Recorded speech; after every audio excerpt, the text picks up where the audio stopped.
Hello बच्चों, welcome back. तो last session में हम लोगों ने मूविंग चार्ज एंड मैग्नेटिज्म के फर्स्ट से लेकर के 6 प्रॉब्लम्स को हमने सॉल्व किया था। वो था हमारा पार्ट 1। और आज हम स्टार्ट करेंगे रिमेनिंग प्रॉब्लम को सॉल्व करेंगे और आज हम स्टार्ट कर रहे हैं सेकेंड पार्ट। क्लियर है? तो आज हमारे पास जो रिमेनिंग रह गए थे मूविंग चार्ज एंड मैग्नेटिज्म के प्रॉब्लम को, आज उसको हम सॉल्व करते हैं। तो आज 7th प्रॉब्लम पे जरा ध्यान देते हैं कि 7th प्रॉब्लम क्या है हमारे पास। 7th प्रॉब्लम में ये कह रहा है कि अगर कोई एक इलेक्ट्रॉन है जो कि हाइड्रोजन एटम के चारों तरफ रोटेट कर रहा है इन ए सर्कुलर पाथ, तो अब हमें बताइए कि उसका गायरोमैग्नेटिक रेशियो क्या होगा। क्लियर है? The gyromagnetic ratio of an electron in an H atom according to Bohr atomic model. Bohr atomic model के अकॉर्डिंग उसका गायरोमैग्नेटिक रेशियो क्या होगा। और हमें पास 4 ऑप्शन गिवन है, तो हमें ये देखना है कि ये 4 ऑप्शन किस किस बात में, यानी कौन से ऑप्शन जस्टिफाई करते हैं। क्लियर है? तो सबसे पहले स्टार्ट करते हैं कि गायरोमैग्नेटिक रेशियो होगा क्या। तो गायरोमैग्नेटिक रेशियो पे अगर हम बात करें, गायरोमैग्नेटिक रेशियो, मैग्नेटिक रेशियो, इसको हम रिप्रेजेंट करते हैं गामा से। ठीक, इक्वेशन क्या होगी गामा की? Gyromagnetic ratio is equal to होगा m बाई एल। क्लियर है? यहां पर m को क्या कहेंगे हम? m यहां पर कहलाएगा मैग्नेटिक मोमेंट, मैग्नेटिक मोमेंट। और l जो होगा इसको हम कहेंगे angular momentum, angular momentum. Clear है? तो इक्वेशन फॉर्मूला क्या होगा मैग्नेटिक मोमेंट का? प्रीवियस में जितने भी प्रॉब्लम्स है वहां पर हमने मैग्नेटिक मोमेंट के इक्वेशंस को देखा है। तो मैग्नेटिक मोमेंट का इक्वेशन होता है m is equal to I into A. Clear है? अब इसका एक और इक्वेशन होता है, अगर हम नंबर ऑफ ऑर्बिट के टर्म्स पे अगर हम बात करें, तो एक और इक्वेशन है n into E H upon 4 पाई m।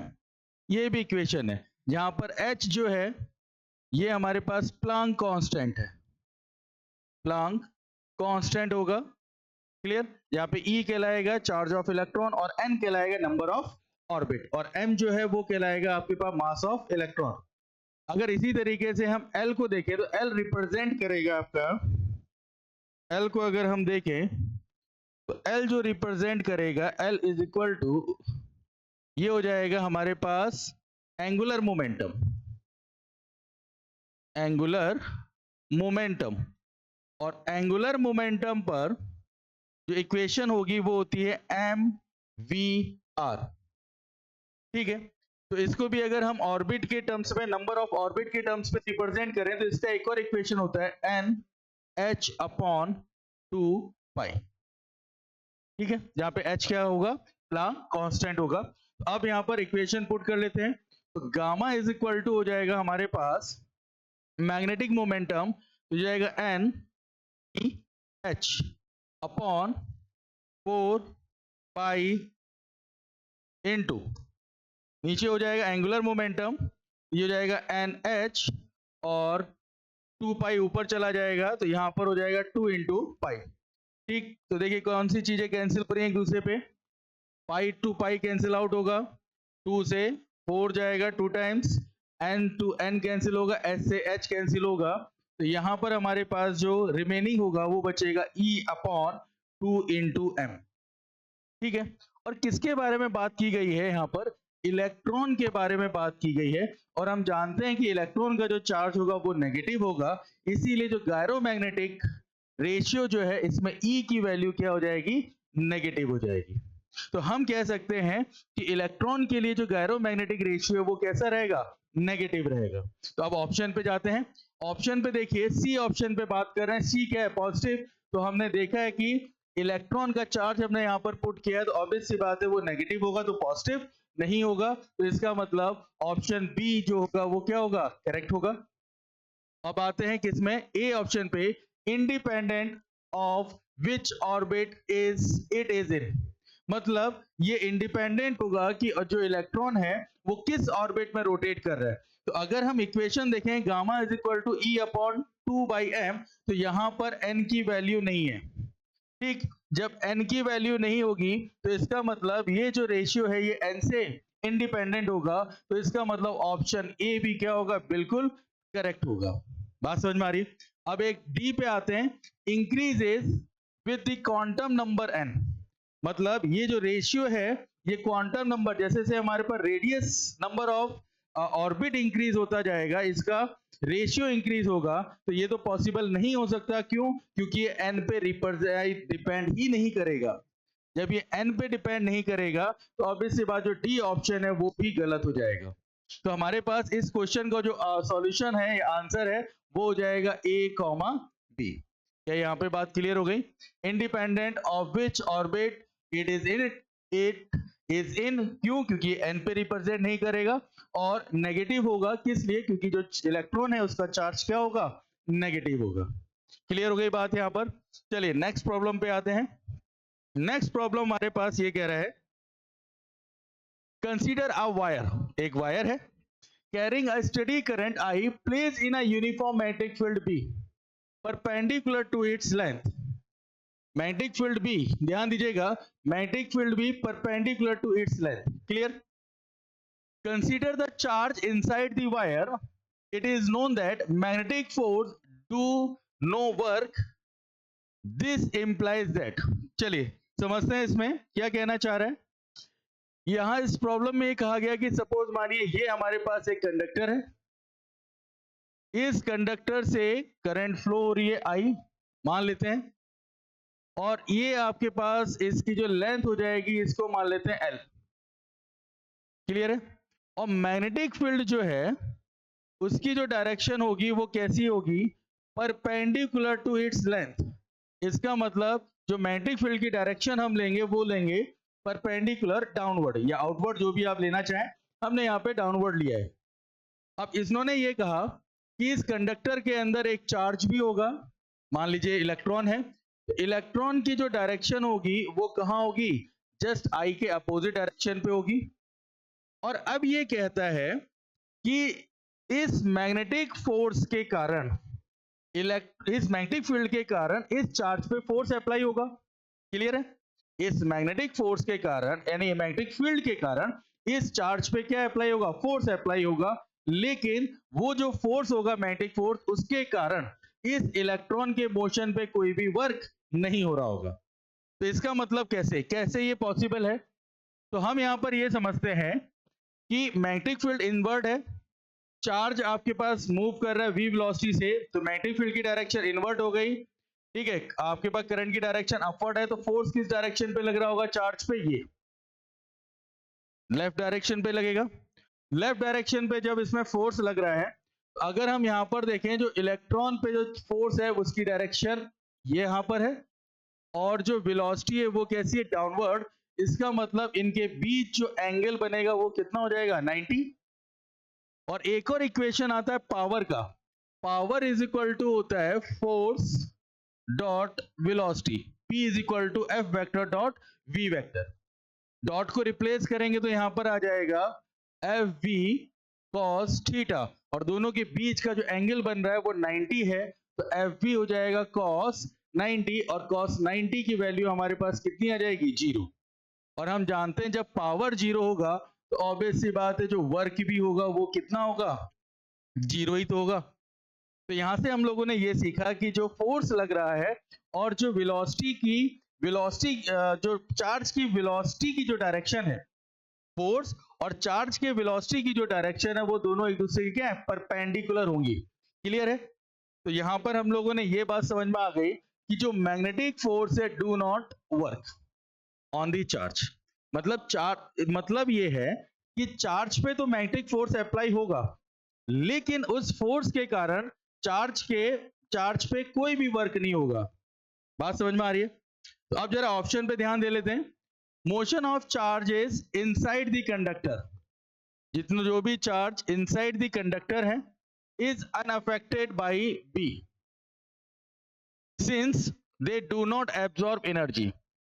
मतलब कंडक्टर के अंदर जो चार्जेस होंगे जिनको हमने मैग्नेटिक फील्ड में रखा है, तो फर्स्ट ऑप्शन के अकॉर्डिंग ये है कि उस चार्जेस पे कोई भी फोर्स अप्लाई नहीं हो रहा होगा, इसीलिए वो मैग्नेटिक फील्ड से क्या रहेंगे, अनअफेक्टेड रहेंगे। तो ये क्या पॉसिबल हो सकता है? जरा ध्यान दीजिए, अभी हमने आपसे ये बताया कि अगर कंडक्टर के अंदर चार्ज है और वो v वेलोसिटी से मूव हो रहा है, तो इसका मतलब उसमें मैग्नेटिक फोर्स अप्लाई हो रहा होगा। इसको एक अलग वे में भी अगर देखते हैं, तो अगर चार्ज मूव कर रहा है इन अ मैग्नेटिक फील्ड, तो फोर्स कितना होगा, मैग्नेटिक फोर्स तो होता है F is equal to q v vector cross b vector, यही तो होगा। तो जरा यहां पर देखिए, वेलोसिटी और मैग्नेटिक फील्ड के बीच का डायरेक्शन, वेलोसिटी है डाउनवर्ड और ये जो मैग्नेटिक फील्ड है वो कैसी है हमारे पास, इनवर्ड। तो इन दोनों के बीच जो एंगल फॉर्म हो रहा है वो कितना हो रहा है, 90। मैग्नेटिक फील्ड हो गया इनवर्ट और वेलोसिटी की डायरेक्शन मान लीजिए नेगेटिव में वाई एक्सिस पे है, तो एंगल आपके पास कितना हो जाएगा दोनों के बीच, 90।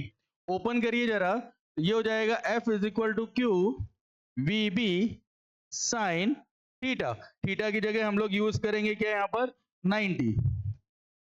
यहाँ पर हो जाएगा साइन 90 और साइन 90 की वैल्यू हो जाएगी 1, तो F इज इक्वल टू हो जाएगा क्यू वी बी। क्लियर है, जो कि 0 के इक्वल नहीं है।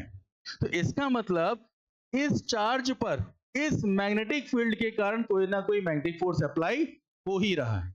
तो यहां से हम ये कह सकते हैं कि ये जो अनअफेक्टेड वाली जो इन्होंने बात की है, ये क्या होगी, गलत होगी। इसका मतलब वहां पर इफेक्ट पड़ेगा मैग्नेटिक फील्ड के कारण। तो ये जो फर्स्ट ऑप्शन है ये क्या हो जाएगा आपके पास, रॉन्ग हो जाएगा। क्लियर है। अब हम बात करते हैं सेकंड में, some charges inside the wire move to the surface as a result of B.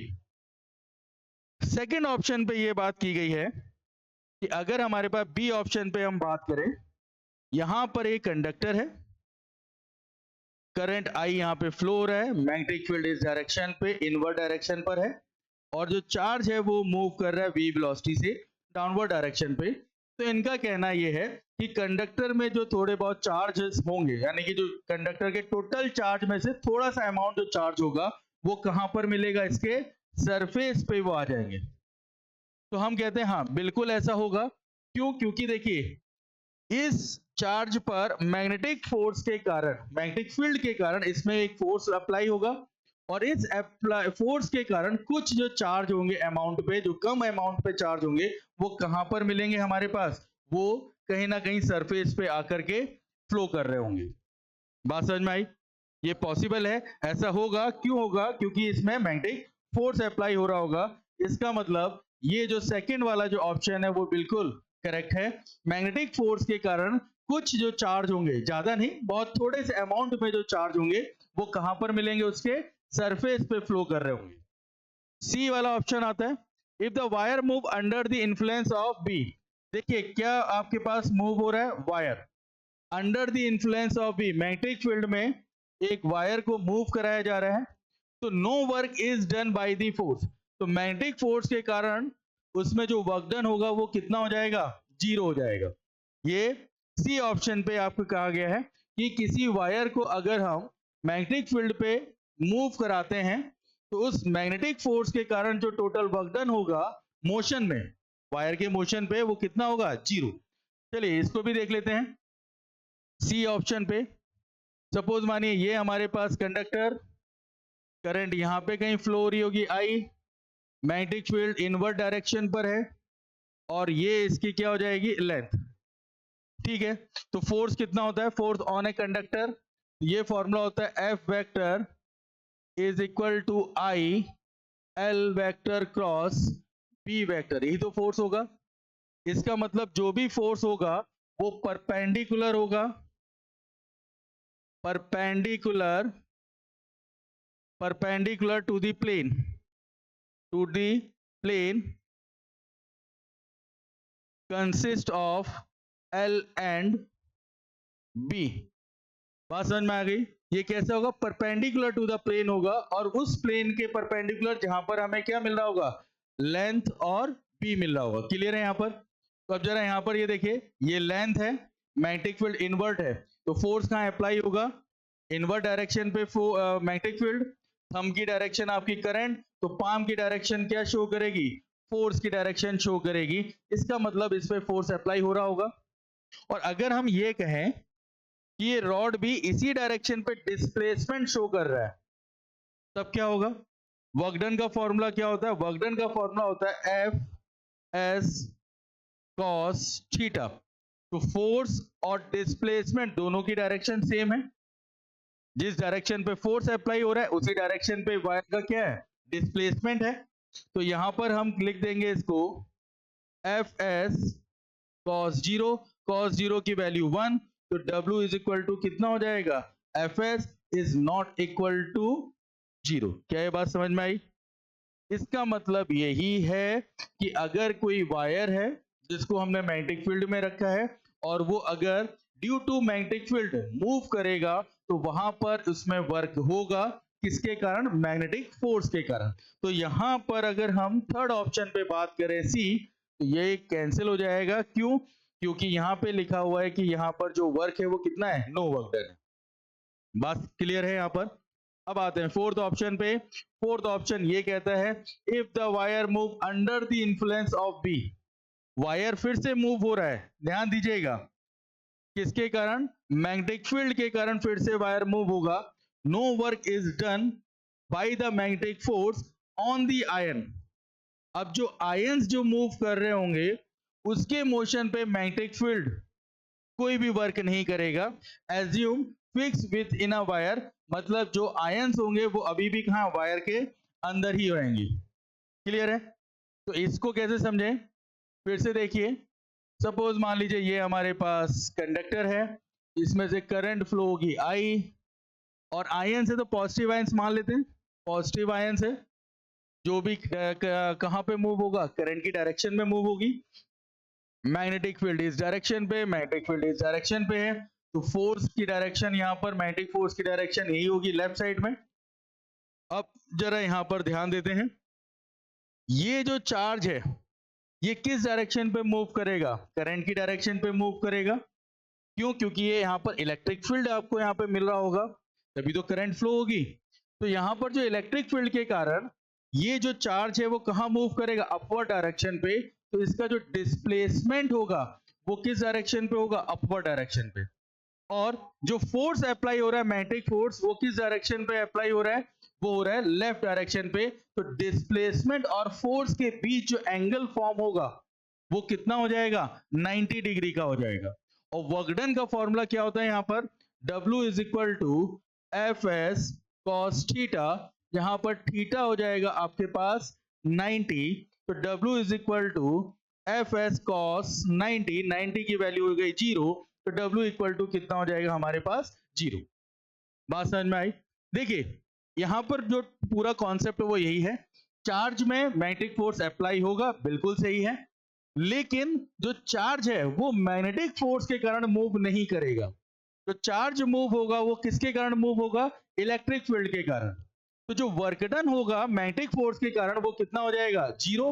क्यों? क्योंकि जो चार्ज है, जो आयंस है, वो मैग्नेटिक फील्ड के कारण उसमें कोई भी डिस्प्लेसमेंट नहीं हो रहा है। तो यही चीज यहां पर भी कही गई है लास्ट वाले पे, कि वायर अगर हम मूव करा रहे हैं due to the magnetic force, तो उस वायर के अंदर जो चार्ज है उसमें तो मैग्नेटिक फोर्स अप्लाई होगा, लेकिन जो मोशन होगा वो कोई भी मैग्नेटिक फोर्स के कारण अप्लाई नहीं हो रहा होगा। इसीलिए यहां पे लिखा है no work is done by the magnetic force. इसका मतलब ये ऑप्शन भी क्या होगा, करेक्ट। तो बात समझ में आ गई। कंडक्टर के अंदर चार्ज है, चार्ज मूव करेगा ड्यू टू इलेक्ट्रिक फील्ड, वो चार्ज मैग्नेटिक फील्ड के कारण मूव नहीं करेगा। इसीलिए जो मैग्नेटिक फोर्स है वो चार्ज के मोशन पे कोई भी वर्क नहीं करेगा। क्लियर है यहां पर? तो यहां पर जो आंसर होगा इस प्रॉब्लम का, वो आंसर है पी एंड डी, बी और डी। क्लियर है? नेक्स्ट प्रॉब्लम पे आते हैं। ये है हमारे पास next problem, two identical current carrying coaxial loop. हमारे पास करंट कैरिंग कोएक्सियल लूप है। क्लियर है? Carries current I in an opposite sense, जिसमें जो करंट की जो डायरेक्शन है वो कैसी होगी, अपोजिट होगी। A simple Amperian loop passes through both of them once, calling the loop as C. मतलब यहां पर ये कहना चाह रहा है कि दो हमारे पास कॉइल है और जिसमें करंट की जो डायरेक्शन है वो कैसी होगी, अपोजिट डायरेक्शन पे होगी, दोनों ही कोएक्सियल है। उसको अगर हम एक लूप से क्लोज करते हैं एम्पिरियन लूप से, तो अब हमें ये बताना है कि जो चार ऑप्शन है उसके अकॉर्डिंग मैग्नेटिक फील्ड की वैल्यू क्या होगी, या जो भी मैग्नेटिक फील्ड आएगा वो किस किस चीज पर डिपेंड करेगा। बात समझ में आई? तो चलिए जैसा प्रॉब्लम है वैसे ही ड्रॉ करते हैं। सपोज मानिए ये हमारे पास दो कोएक्सियल लूप है, ठीक है, आइडेंटिकल लूप मान के चलिए, दोनों कोएक्सियल लूप है, दोनों का सेंटर ये रहा। इसमें हम मान लेते हैं जो करंट की डायरेक्शन होगी इसे मानते हैं आउटवर्ड डायरेक्शन पे, ये आउटवर्ड डायरेक्शन मतलब बाहर की तरफ आ रही है, ठीक इस तरीके से। और इसमें मान लेते हैं जो करंट की डायरेक्शन होगी वो कैसी होगी, इनवर्ड डायरेक्शन पे होगी। इस टाइप के करंट को हम ले लेते हैं पॉजिटिव आई और इसको हम ले लेंगे नेगेटिव आई। क्लियर है? मैग्नीट्यूड दोनों का लगभग लगभग लगभग क्या सेम ही है। अब इसको हम क्या करते हैं, एक एम्पिरियन लूप से इसको क्लोज कर देते हैं इस तरीके से। ये एम्पिरियन लूप है और इस लूप को हमने कंसीडर कर लिया एज ए सी। बात समझ में आ रही है? तो अब हमें यहां पर ये देखना है कि कौन सा ऑप्शन सही हो सकता है। तो इन्होंने कहा जो close integration B dot DL है वो equal to plus minus 2 mu naught I होगा। तो जरा यहां पर देखते हैं इस लूप से जो मैग्नेटिक फील्ड जो क्रॉस होगा वो कितना होगा।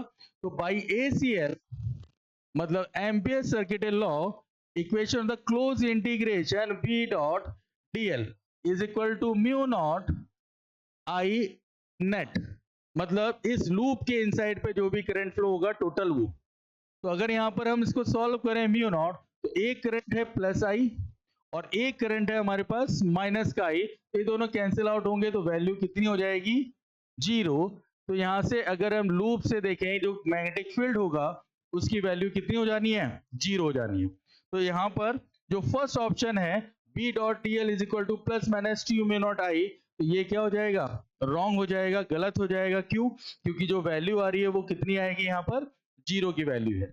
बात समझ में आ रहा है? यहां पर ये वैल्यू किसके इक्वल है, 0 के इक्वल है। चलिए नेक्स्ट देखें, the value of close integration B dot D L is independent of sense of C.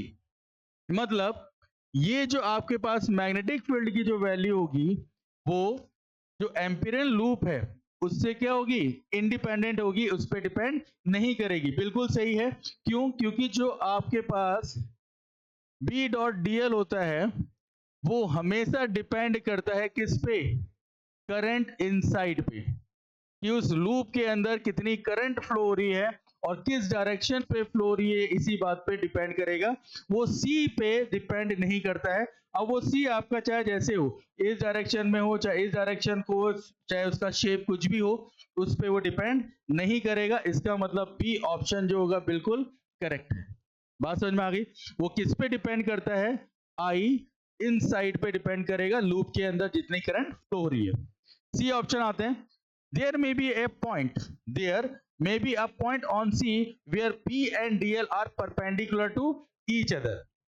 मतलब ये जो एम्पिरियन लूप है इसके किसी एक पॉइंट पर मैग्नेटिक फील्ड और DL की जो लेंथ जो डायरेक्शन होगी वो दोनों एक दूसरे के क्या होंगे, परपेंडिकुलर डायरेक्शन पे होंगे। इस पे जरा ध्यान दें।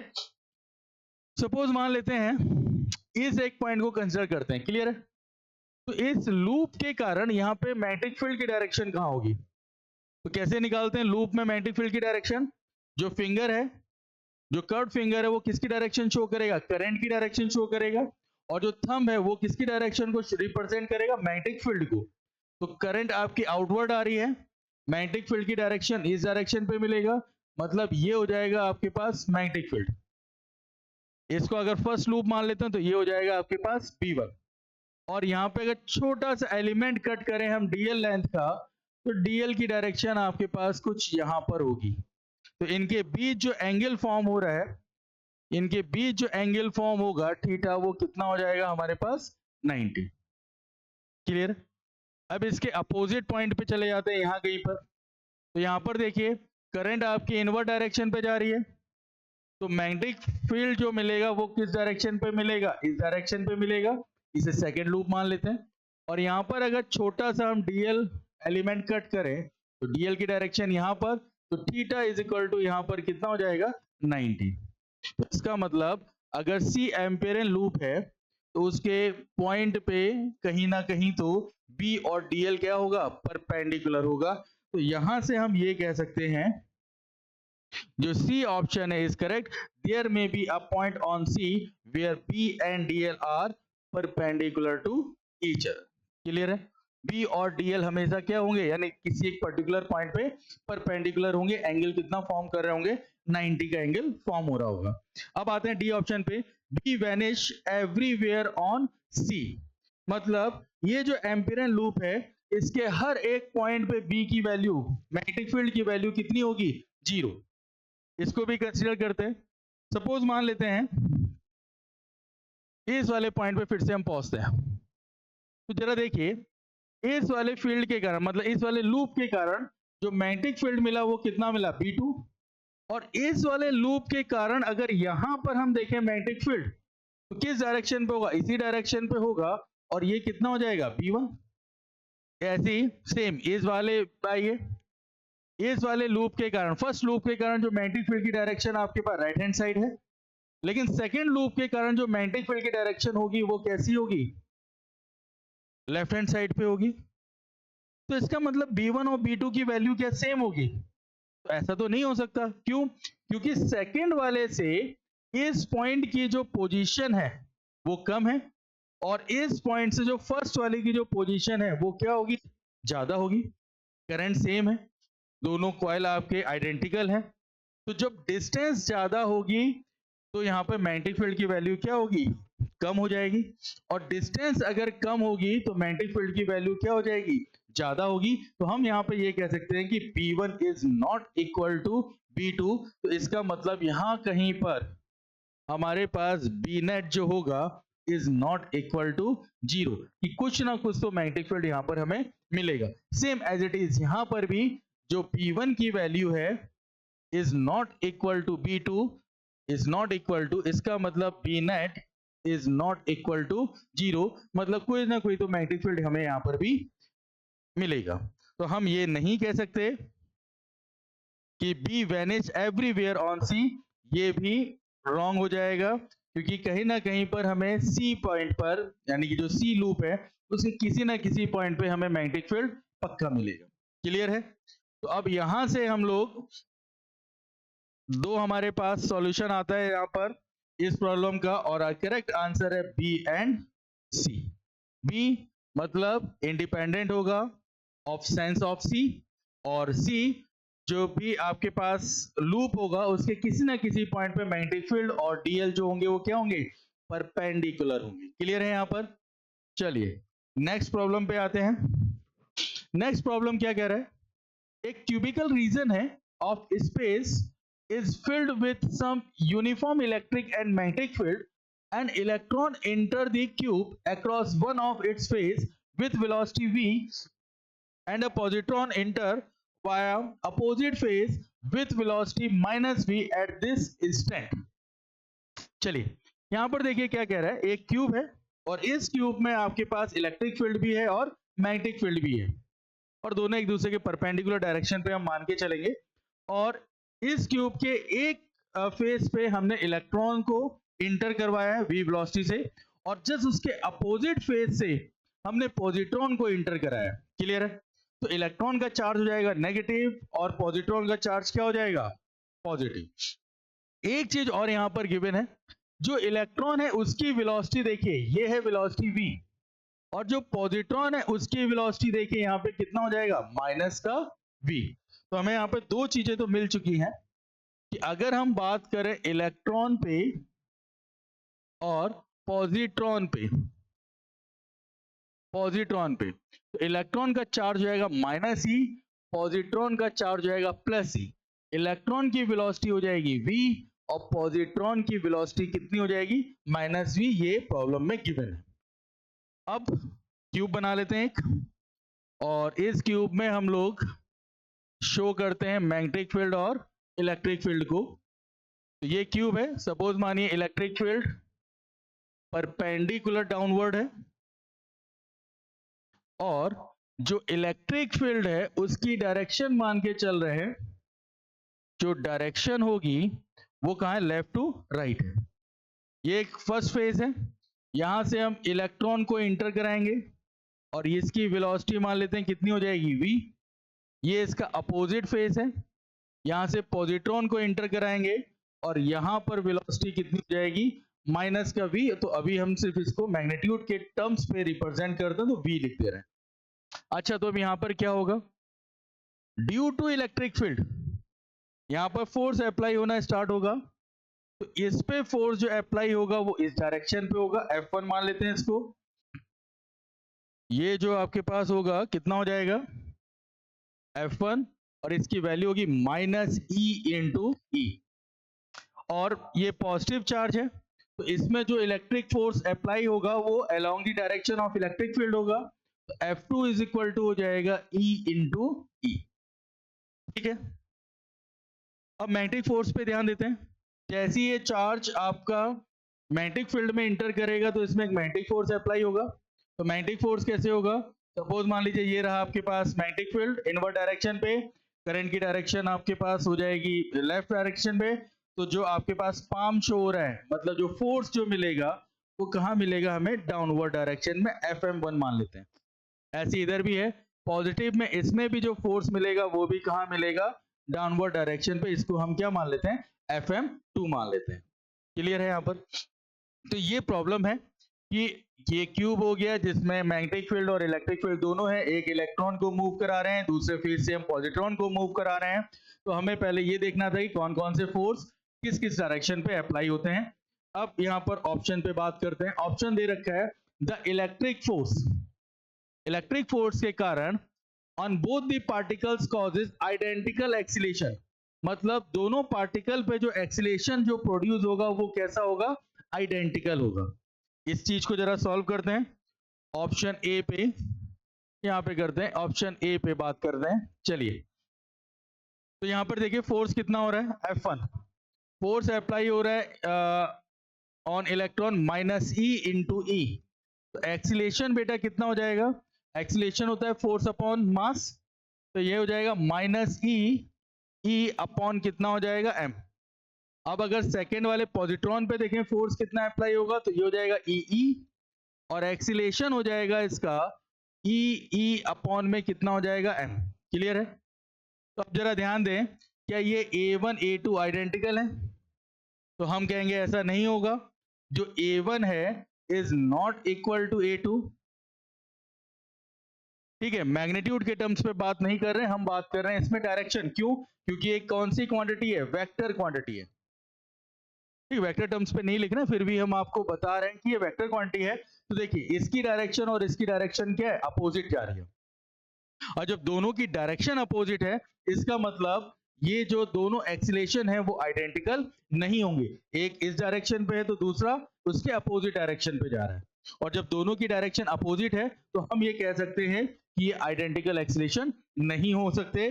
तो इसका मतलब जो फर्स्ट ऑप्शन है, the electron force on both the particles causes identical acceleration, तो ये तो ऑप्शन हमारे पास क्या हो जाएगा, रॉन्ग हो जाएगा। क्लियर है। अब बी ऑप्शन पे आते हैं। बी ऑप्शन ये कहता है द मैग्नेटिक फोर्स, अब आते हैं बात किसके बारे में, मैग्नेटिक फोर्स के बारे में बात हो रही है। Magnetic force on the particle causes, magnetic force के कारण पार्टिकल में कैसा एक्सीलेशन होना चाहिए, इक्वल एक्सीलेशन होगा कि नहीं होगा, इसमें भी जरा ध्यान देते हैं। चलिए बी ऑप्शन पे बात करते हैं। बी ऑप्शन यहां से स्टार्ट करते हैं। इस पे जो फोर्स लग रहा है मैग्नेटिक फोर्स डाउनवर्ड डायरेक्शन पे लग रहा है, तो फॉर्मूला कितना होगा जरा बताएं। इलेक्ट्रॉन पे ये हो जाएगा माइनस का ई, माइनस ई क्यों, क्योंकि चार्ज ऑफ इलेक्ट्रॉन।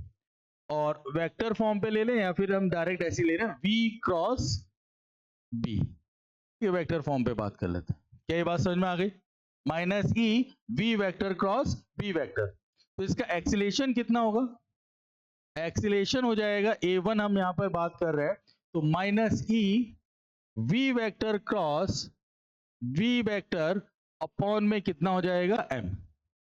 ठीक है, अगर हम सेकंड पे देखें, सेकंड वाले के लिए, तो हम यहाँ पे लिखते हैं Fm2 वेक्टर, और यहाँ पर चार्ज पॉजिट्रॉन है तो पॉजिटिव, लेकिन वेलोसिटी पे ध्यान दीजिए, वेलोसिटी कैसा है गिवन है आपके पास पॉजिट्रॉन के लिए माइनस, तो माइनस का v वेक्टर क्रॉस कितना हो जाएगा, b वेक्टर।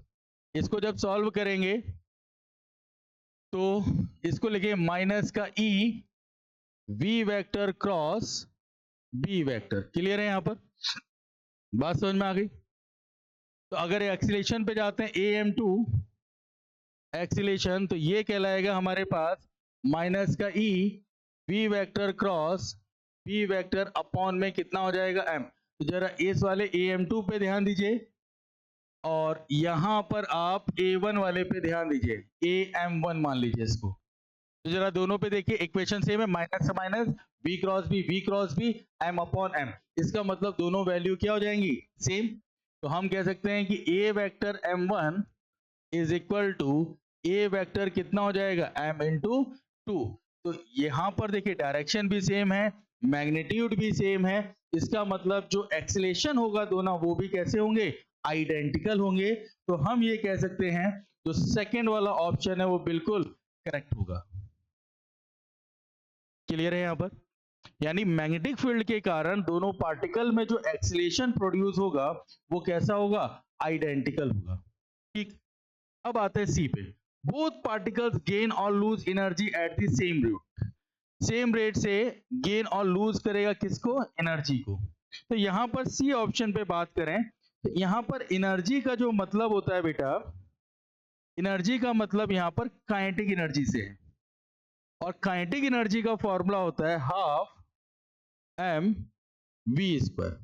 बात समझ में? तो जो काइनेटिक एनर्जी है वो किस चीज पे डिपेंड करता है, वो उसके मास पे डिपेंड करता है और वेलोसिटी पे डिपेंड करता है। और सबसे बड़ी बात कि ये कौन सी क्वांटिटी है, स्केलर क्वांटिटी अगर है तो डायरेक्शन से तो हमारा कोई भी लेना देना नहीं होगा। और हम एक चीज और जानते हैं, चाहे इलेक्ट्रॉन है या प्रोटॉन यानी पॉजिट्रॉन हो, दोनों का चाहे चार्ज हो चाहे मास हो और जो वेलोसिटी है, ये तीनों ही चीजें क्या होंगी, सेम। जब चार्ज भी सेम, मास भी सेम, वेलोसिटी भी सेम, तो m भी सेम, v भी सेम, तो इसका मतलब जो चेंज इन काइनेटिक एनर्जी होगा वो भी क्या होगा, सेम ही तो होगा। क्योंकि जो काइनेटिक एनर्जी है वो किस पे डिपेंड करेगा, मास पे और वेलोसिटी पे डिपेंड करता है। क्लियर है? तो इसका मतलब जो ऑप्शन सी है ये भी क्या हो जाएगा हमारे पास, करेक्ट हो जाएगा, कि जो दोनों पार्टिकल हैं सेम अमाउंट पे गेन और लूज करेगा एनर्जी को, क्योंकि दोनों स्केलर क्वांटिटी है यहाँ पर। और इलेक्ट्रॉन पॉजिट्रॉन के लिए जो चार्ज है, जो मास है और जो वेलोसिटी का मैग्नीट्यूड है, वो तीनों ही क्या है, सेम होते हैं। तो यहाँ पर ऑप्शन सी इज करेक्ट। अब आते हैं डी पर। The motion of the centre of mass is determined by P alone. मतलब दोनों पार्टिकल को अगर हम एक बॉडी की तरह एक्ट करें तो उसका जो सेंटर ऑफ मास, जो उसका सेंटर ऑफ मास का मोशन होगा वो सिर्फ और सिर्फ मैग्नेटिक फील्ड से हम कैलकुलेट कर सकते हैं, इलेक्ट्रिक फील्ड से कैलकुलेट नहीं कर सकते। ऐसा इस ऑप्शन पे है, तो इसको भी जरा क्लियर करते हैं। तो देखिए यहां पर डी ऑप्शन पे पहुंचते हैं। यहां पर एक इलेक्ट्रॉन है, मान लीजिए ये आपके पास पॉजिट्रॉन है, और यहां कहीं पर इसका सेंटर ऑफ मास है। ठीक है, तो हमने देखा यहां पर फोर्स लग रहा था F1 इलेक्ट्रिक फोर्स, और इस डायरेक्शन पे इलेक्ट्रिक फोर्स लग रहा था हमारे पास F2। दोनों का मैग्नीट्यूड सेम था, बट दोनों की डायरेक्शन क्या है, अपोजिट। तो दोनों एक दूसरे को क्या कर देंगे, कैंसिल आउट करेंगे। कैंसिल आउट करेंगे इसका मतलब जो सेंटर ऑफ मास का जो मोशन होगा ही नहीं। बात समझ में आई? इस वाले चार्ज पे फोर्स लग रहा है लेफ्ट हैंड साइड पे, इस वाले चार्ज पे फोर्स लग रहा है राइट हैंड साइड पे। क्लियर? तो राइट हैंड साइड पे जब फोर्स अप्लाई होगा और दोनों का मैग्नीट्यूड जो इलेक्ट्रिक फोर्स है, दोनों का मैग्नीट्यूड भी सेम है, तो दोनों एक दूसरे को कैंसिल आउट करेंगे। इसका मतलब सेंटर ऑफ मास में मोशन नहीं होगा। लेकिन एक और चीज है यहाँ पर जो हम बात कर रहे हैं, यहाँ पे क्या, मैग्नेटिक फोर्स। मैग्नेटिक फोर्स से अप्लाई होगा, और मैग्नेटिक फोर्स जो अप्लाई हो रहा है वो दोनों का दोनों कहाँ की ओर हो रहा है, डाउनवर्ड डायरेक्शन पे फोर्स अप्लाई होगा। इसका मतलब यही है कि जो सेंटर ऑफ मास जो मूव करेगा वो किसके कारण मूव कर रहा है, मैग्नेटिक फोर्स के कारण मूव करेगा। तो यहां से बिल्कुल सही ये बात है कि जो सेंटर ऑफ मास का जो मोशन होगा वो डिटरमाइंड होगा सिर्फ और सिर्फ किसके कारण, मैग्नेटिक फील्ड के कारण। तो ये डी ऑप्शन बी क्या हो जाएगा हमारे पास, करेक्ट हो जाएगा।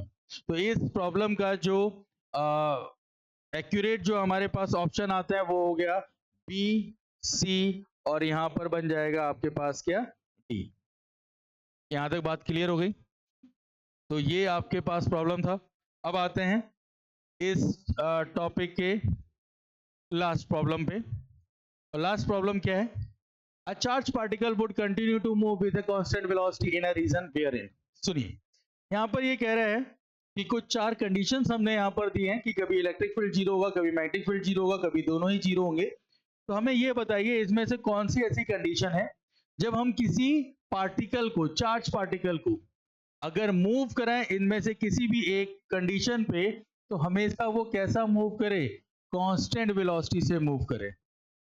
मतलब इन चार रीजन या चार जो आपके पास ये कंडीशंस जो दी गई हैं, इनमें से किस कंडीशंस पे हम इलेक्ट्रॉन को या चार्ज पार्टिकल को मूव कराएं कि उसकी जो वेलोसिटी होगी वो हमेशा क्या रहेगी, कांस्टेंट। तो यहाँ पे दो चीजें समझ लीजिए, वेलोसिटी से मतलब यहाँ पर कुछ कुछ हम कह सकते हैं कि स्पीड से है, ठीक है। चलिए तो पहला वाला ऑप्शन देख लेते हैं, ऑप्शन ए। यहाँ पर हम कहते हैं कि इलेक्ट्रिक फील्ड की वैल्यू जीरो है और जो मैग्नेटिक फील्ड है is not equal to zero. अब क्या होगा, अगर इलेक्ट्रिक फील्ड जीरो है तो जो इलेक्ट्रिक फोर्स जो होगा वो तो जीरो हो जाएगा, लेकिन अगर मैग्नेटिक फील्ड जीरो है तब क्या होगा। तो हम मानते हैं कि अगर magnetic field along the x axis है, मान लीजिए magnetic field along the x axis है और इसमें कोई भी हमने पॉजिटिव चार्ज को मूव किया, वो भी जा रहा है किस, कहां पर, अलोंग द एक्स एक्सिस। तो क्या इस पे कोई फोर्स अप्लाई होगा, तो हम कहेंगे जो Fm होगा ऑन पॉजिटिव चार्ज वो कितना हो जाएगा, जीरो। और फोर्स अगर जीरो है तो एक्सीलेशन भी कितना हो जाएगा, जीरो। तो इसका मतलब जो वेलोसिटी होगी वो हमेशा क्या रहेगी, कांस्टेंट रहेगी। क्या ये बात क्लियर है। तो मतलब ये हो सकता है, अब ये भी हो सकता है कि अगर हम मैग्नेटिक फील्ड को इनवर्ट डायरेक्शन पे ले, मान लीजिए, और पॉजिटिव चार्ज को मूव कराएं परपेंडिकुलर डायरेक्शन पे v वेलोसिटी से, तो इस कंडीशन पे क्या होगा, इस कंडीशन पे ये जो पार्टिकल है ये कैसा मूव करेगा, सर्कुलर मोशन पे करेगा। अगर ये सर्कुलर मोशन पे मूव हो रहा है, इसका मतलब यहां पर क्या होगा, इसका मतलब ये है कि जो मैग्नेटिक फोर्स जो अप्लाई हुआ है उसके कारण, ये जो मैग्नेटिक फोर्स अप्लाई हो रहा है वो कहां होगा, उसकी डायरेक्शन होगी टूवर्ड्स द सेंटर। यही तो मैग्नेटिक फोर्स है। कितना मैग्नेटिक फोर्स यहाँ पे अप्लाई होगा, F is equal to q v B sine theta, इतना ही तो होगा। तो ये जो फोर्स है ये क्या हो जाएगा आपके पास, सेंट्रीपिटल फोर्स, सेंट्रीपिटल फोर्स। और सेंट्रीपिटल फोर्स अगर लग रहा है तो यहां पर एक और चीज मिलेगी जिसे हम कहते हैं सेंट्रीपिटल एक्सीलरेशन। क्लियर है।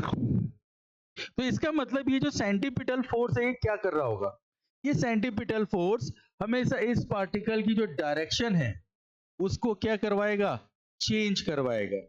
क्या इस सेंट्रीपिटल फोर्स के कारण उसकी स्पीड में कोई चेंज आएगा, तो हम कहेंगे नहीं। किसमें चेंज आ रहा है, सिर्फ और सिर्फ किसमें चेंज आ रहा है, डायरेक्शन पे चेंज आ रहा है। तो इसका मतलब यहां पर है कि जो एक्सीलरेशन जो होगा, सेंट्रीपिटल एक्सीलरेशन, वो सिर्फ डायरेक्शन को चेंज करने के लिए रिस्पॉन्सिबल है, वो उसकी स्पीड को चेंज नहीं करेगा। तो यहां पर भी हम कह सकते हैं कि जो उसकी वेलोसिटी है वो क्या रहेगी, कांस्टेंट। नहीं तो ये तो ऑप्शन बिल्कुल करेक्ट है कि अगर मैग्नेटिक फील्ड की डायरेक्शन पे ही अगर हमने चार्ज को मूव कराया तो वहां पर मैग्नेटिक फोर्स जीरो हो जाएगा, और मैग्नेटिक फोर्स अगर जीरो होता है तो एक्सीलरेशन जीरो होगा, एक्सीलरेशन जीरो है तो वेलोसिटी कांस्टेंट। और इस कंडीशन पे अगर हम देखते हैं तो यहाँ पर स्पीड क्या रहेगा, कांस्टेंट रहेगा। स्पीड इस कंडीशन पे क्या रहेगी, कांस्टेंट। क्यों, क्योंकि जो सेंट्रीपिटल फोर्स या सेंट्रीपिटल एक्सीलरेशन है वो रिस्पॉन्सिबल होता है only for change the direction of charge particle, not a speed. तो इसका मतलब ये जो फर्स्ट वाला जो ऑप्शन था कि इलेक्ट्रिक फील्ड जीरो हो बट मैग्नेटिक फील्ड जीरो नहीं हो, तो उस कंडीशन पर आपके पास चार्ज की वेलोसिटी कैसी होगी, कांस्टेंट। वो बिल्कुल करेक्ट है। अब आते हैं सेकेंड वाले पार्ट पे, बी पोर्शन पे। वो क्या कहता है कि अगर इलेक्ट्रिक फील्ड जीरो नहीं है और मैग्नेटिक फील्ड भी जीरो नहीं है, तब बताएं क्या चार्ज पार्टिकल का वेलोसिटी कांस्टेंट होगा। तो हम मान के चलते हैं कि सपोज मैग्नेटिक फील्ड कैसा है, परपेंडिकुलर इनवर्ड डायरेक्शन पे है, ठीक है। और मैग्नेटिक फील्ड हो गया। अब जो इलेक्ट्रिक फील्ड है वो कहां मिलेगा, हमें डाउनवर्ड डायरेक्शन पे मिल रहा है, ठीक है।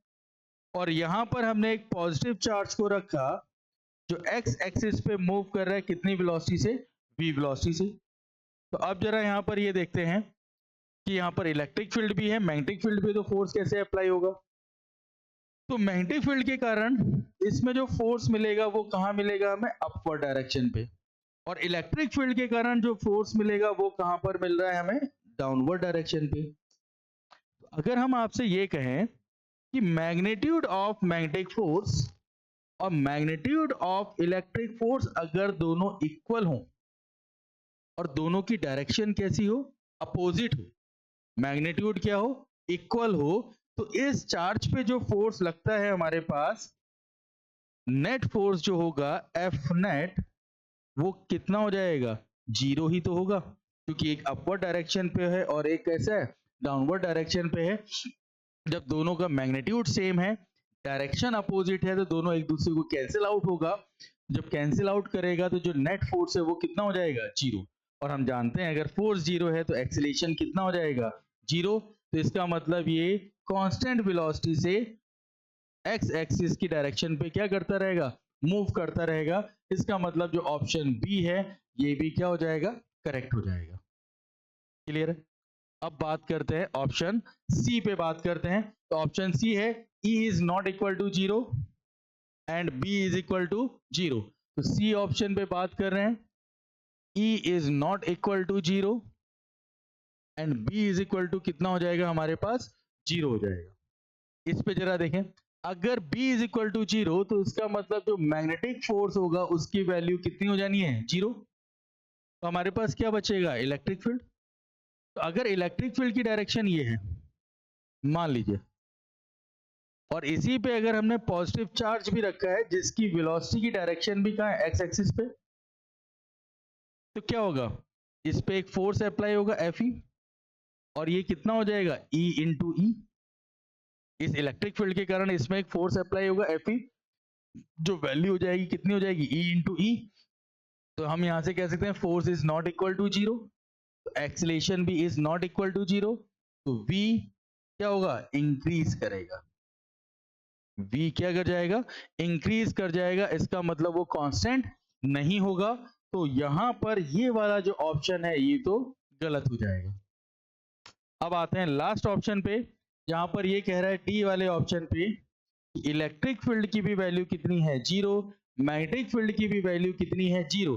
तो ऑब्वियस सी बात है, इलेक्ट्रिक फील्ड जीरो है तो फोर्स भी जीरो होगा, मैग्नेटिक फोर्स भी कितना हो जाएगा, जीरो। और जब नेट फोर्स जीरो है तो ऑब्वियस सी बात, जो एक्सीलरेशन होगा वो भी कितना हो जाएगा, जीरो।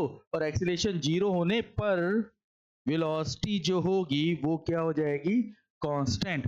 तो यहां से हम कह सकते हैं जो डी वाला जो ऑप्शन है वो भी बिल्कुल करेक्ट होगा।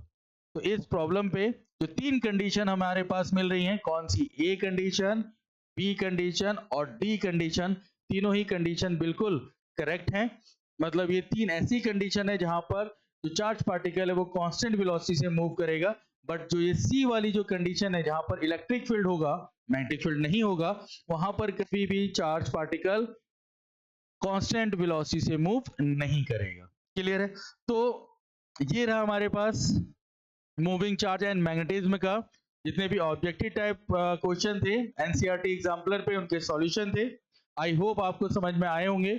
अब जल्द मिलते हैं आपको नेक्स्ट टॉपिक के साथ, एक न्यू सेशन के साथ।